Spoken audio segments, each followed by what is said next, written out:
Today has felt like National Sabrina Day, I'm serious. I woke up this morning, I made a reaction video to the Taste music video. Then right after editing and posting that video, I listened to the entirety of Short and Sweet, I took notes on that, and now I'm filming this video as my album reaction. Sabrina has consumed my day, and I'm not mad at all. So let's get into my thoughts and reactions to the album Short and Sweet by Sabrina Carpenter. Let me just start this off by saying the album is very honest in what it is. It is very much short and sweet. Like, all of the runtimes on all these songs are pretty short. I don't think any of them are above 4 minutes. And had she not been so upfront and honest in the title, I probably would have said this as a critique. But you know what? I can't really say anything because she was honest. She did tell us that this was going to be short and sweet. And quite honestly, the more I thought about it, the more I think that having shorter songs isn't an issue. I mean, not every song has to be this long, serious ballad, you know what I mean? I'm totally okay with shorter songs that just get the job done, get it over with, short and sweet. Now, all of these songs on this album are to do with love, which might possibly be where the sweet part comes in,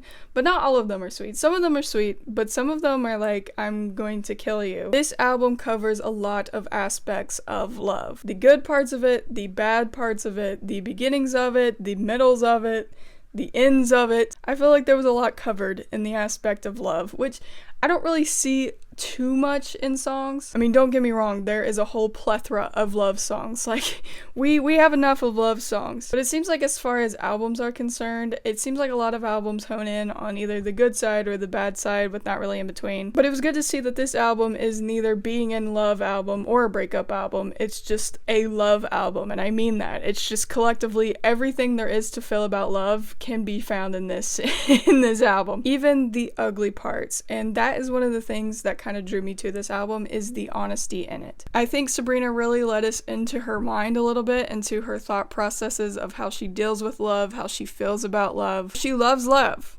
That is apparent in these songs. She loves to be in love, and I love that for her. But at the same time, she's very honest in that her relationships are not perfect. She will make sure you toe the line, and if you don't, you hit the road, Jack. But there's also this sort of deep kind of a psychological aspect to this album, which I don't know if it was supposed to be there, because again, this is like a pop album, so I don't know how deeply you're supposed to think about it. But there was kind of this discussion in short, densely packed songs of just the emotional toll and the mental gymnastics that we go through when in love. Again, with that duality, she is showing both the positive sides to that thought process and the more negative, more harmful sides to that thought process, which was not something I was expecting to hear going into this. Quite honestly, I thought they were all going to be kind of basic pop songs. But she keeps surprising me, because I also did not expect the variety of sounds I was hearing in this album. I'm gonna be honest, I don't have the most like encyclopedic knowledge about Sabrina Carpenter. I really only got into her music this year, like when she dropped Espresso and Please Please Please. I know, I just jumped on the bandwagon, okay, faker. So I don't really know much about her. I'm just gonna be upfront about that. So with my previous knowledge of the songs I heard before, I was kind of expecting this album just to be pretty and pink and pop and bubblegum and all of that fun, fuzzy feelings. Because with Espresso and Please Please Please and even Taste, all kind of had that good feel sound. But no, I mean, there were some like this on this album, but there were a lot that were different from that. There were a couple of the songs on here that felt stripped down and more somber and kind of more ballady, even though there was just like a hint of that little pop sound in there. And also Slim Pickens. Slim Pickens was like the curveball of this entire album. Why is it country? Am I getting like country, like folk sound from this? Why am I feeling like I'm up in the mountains? I'm gonna start flat-footing y'all. I don't know what it is this year with like pop stars wanting to do country songs, but I was not expecting that for Sabrina. But you know what? It worked. And I even like her working in like little southern references, like fixins in there. Sabrina Carpenter, country music legend. I wish this had been an album released in the summertime. I really wish it did. I guess it's kind of the tail end of summer. I guess it's still technically kind of summer, but I wish it had been released in like the peak of summer, like June or July, because the summer vibes in this are immaculate. Okay, I'm not really feeling fall. I'm not really feeling like sad girl fall, you know what I mean? It really did feel like a summer album, and I wish it had been a summer album. And I guess it technically is, but you know what I mean. In my mind, we're celebrating Halloween already. As soon as it hits August, it's Halloween time. That's just how my mind works. But yeah, there were some kind of more slow sounding songs on here, but like the upbeat ones, They're so good for summer. They're so good for summer. Going back to the variety I heard on this album, I'm not saying anything on here is like groundbreaking, trailblazing sounds, you know what I mean? While there are some kind of variations between upbeat and somber and even like country apparently, all of them feel like they have the same DNA, you know what I mean? Like all of them sound like Sabrina. And that in a way is impressive, that you can kind of create these different sounds that sound different but also sound like you and feel like you. Again, I'm not saying that Sabrina is breaking any ground here. I'm not saying that, like, you know, it's genre exploring album, but with the expectation going into this that I thought every song was gonna sound like Espresso, it surprised me. Okay, I was surprised. I can also appreciate how relatable this album is. I mean, maybe not to me personally because I'm incapable of love. I've never been in love. I hate love. You know, like the general public understanding of love. It can be very relatable.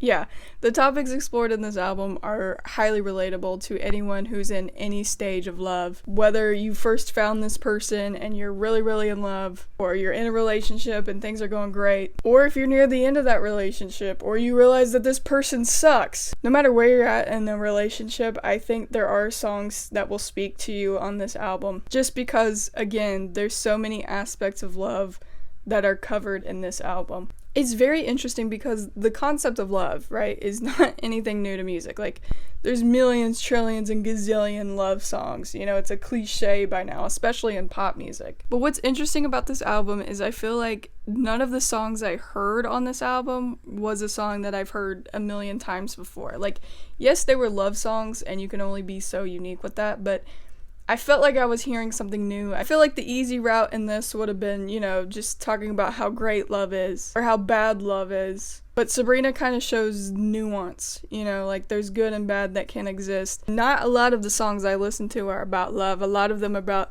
anger and despair and violence and anxiety and depression. So maybe it's just me not knowing a lot about love. But again, it felt new. It felt fresh. It felt like just not like your average love songs and average topics that people talk about while in love or falling out of love. I mentioned this in the taste reaction video, but one of the things I like about Sabrina is her lyrics. She's very witty. You know what I mean? She's very witty, she's clever, there's like a level of humor in what she writes. There's little hidden references, she'll make little puns about stuff, and it's just fun. It makes you pay attention to what she's saying. And they also happen to get very stuck in your head. Heartbreak is one thing, my ego's another. I beg you don't embarrass me, mother. My top 3 songs, besides, you know, the obvious Espresso, Please, Please, Please, whatever, would be Taste, Slim Pickens, and Coincidence. Will that change? Probably. But yeah, overall, I feel like this album held up well in comparison to the singles that she released, such as Please, Please, Please and Espresso, which is impressive considering just how big those songs got. I didn't feel like any time in this album it felt like there was a weak point or felt like one song was like slacking. I feel like they all have something to give in some way. And maybe that was because of the short runtime. I feel like when you're so blunt and to the point with like shorter songs, it really doesn't give them time to like drag out or feel, you know, kind of lesser than. After listening to Short and Sweet, I feel like I have to continue being a Sabrina fan. Again, like I said, I'm a new Sabrina fan, okay? I'm a new Sabrina stan. I was aware of her existence before Espresso, but before Espresso, I couldn't tell you one song she sang. Now I feel like I'm a fan. You know, I like what I'm hearing. And if you like what you're hearing coming out of my mouth, maybe you can like and subscribe. And I will see you in the next one.